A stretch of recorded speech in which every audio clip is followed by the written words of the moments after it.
I just want to say, Rocco's food, 5 minutes, it was delicious. It really was. The smokiest dish of the year, but delicious. As one of the supernatural sisters on the TV show Charmed, our next guest stars with someone who is very near and dear to my heart. Have a little look.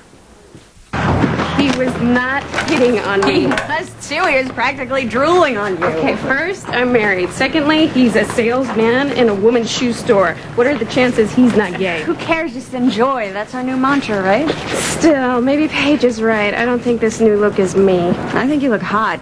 Easy, sis. Don't creep me out. Hey, we're not sisters anymore, remember? We're cousins. Still creepy.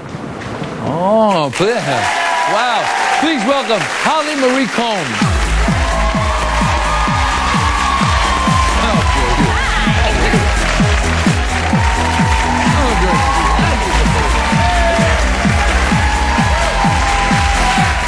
So pleased.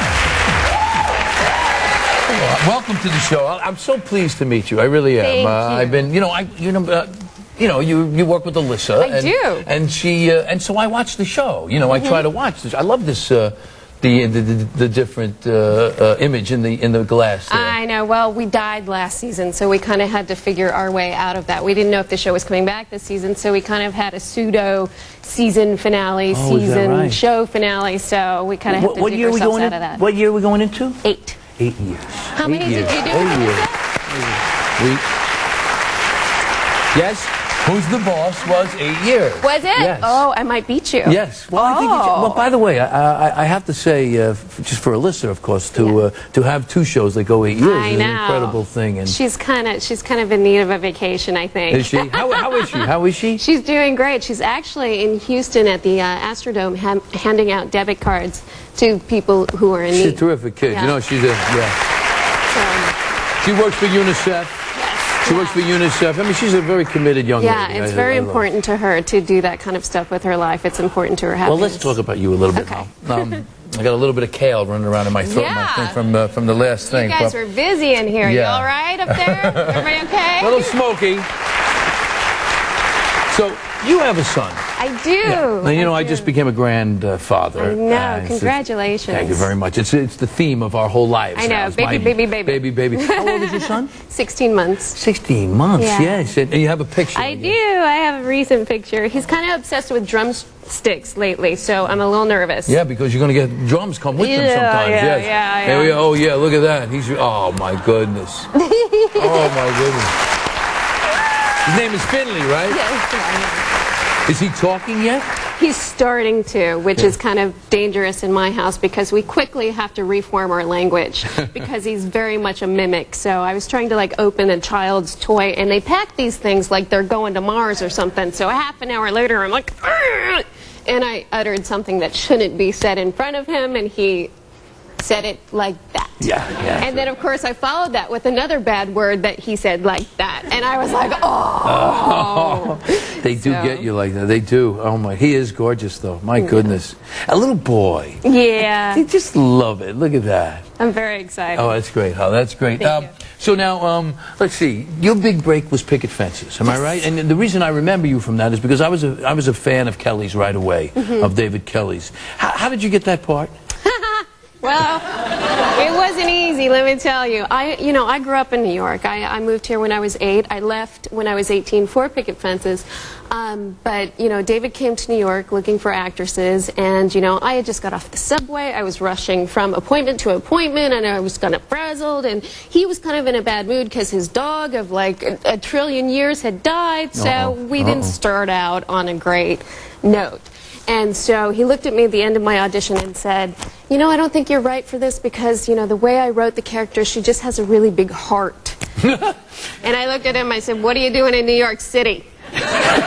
And he was like, well, so we didn't get off to the best start, but then he called me back a couple months later, and because, he couldn't find anybody else, apparently. But you made an impression. You also made an impression, obviously. Yeah, and he said, you should be flattered, and I said, oh, really, why? And he said, because I made the part more like you, and I don't know how exactly he did that with my character. I mean, she became a little more mouthy, and a little more sarcastic, so I guess that was what it was. But he is my favorite all time. He's terrific. Yeah. He really is. He had a big night last night too, as well, He did. on the Emmys. You're here though for a special cause. Yes.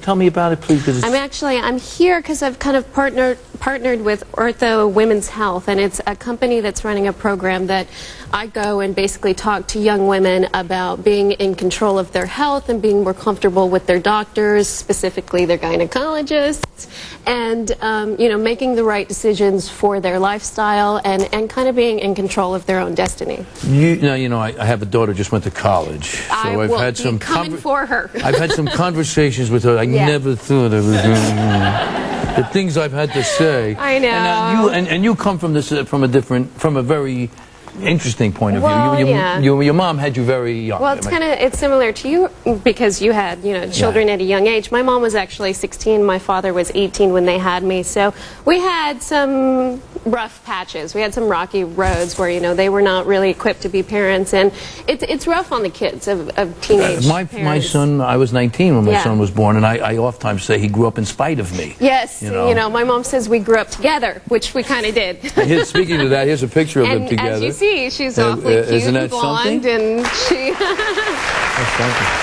But it is, don't you think, though, it does make for an interesting relationship, because you do have a sort of... It does, absolutely. But it's kind of why this program's so important to me, because, I don't want anybody to look at that glossy picture of my life and think of it as an endorsement for a teenage pregnancy, because it's really not. We had some tough times, and it's worked out, and I've had a little bit of a charmed life so far, and I sent her to college, and it's a very reverse relationship. I know, you're actually putting your mom through college now. Yeah. Yes, well, she actually finally graduated. Oh, good for her. Congratulations, Mom. Yeah. I mean this. I don't know if you know this, folks.